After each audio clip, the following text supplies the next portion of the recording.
میں لنچ نہیں کرتا اس میں کوئی پرابلم تو نہیں، دوپہر کا کھانا جو بندہ نہیں کھاتا اس کے جو اعصاب ہیں، یہ کندھے پٹھے ہیں، وہ بہت زیادہ کمزور ہو جاتے ہیں، تو ایسی غلطی آپ نہ کریں، ٹھیک ہے؟ اگر آپ کوئی انسان یہ سمجھتا ہے کہ میں بہت فٹ ہوں، بہت تندرست ہوں، مجھے کسی طرح کی کمزوری کا کوئی احساس نہیں ہے،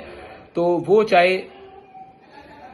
اللہ تعالیٰ بھلا کرے، تو وہ چاہے جو اپنا نا دوپہر کا کھانا وہ چھوڑ سکتا ہے، ادروائز بہترین ہے کہ صبح کا ناشتہ کریں، دوپہر کا کھانا کھائیں اچھے سے، ٹھیک ہے جی، حسب ضرورت جو بھوک رکھ کے کھانا چاہیے سنت کے مطابق، اور شام کا کھانا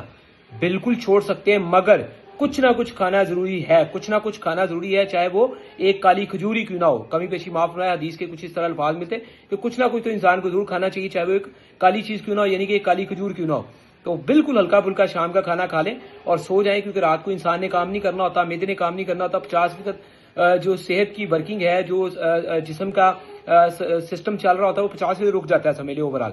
ٹھیک ہے جی، تو صبح اور دوپہر کا کھانا وغیرہ ضرور کھایا کریں تاکہ آپ کو کبھی بھی کمزوریوں کا سامنا نہ ہو، یہ بالکل بات ذہن میں رکھنے والی ہے۔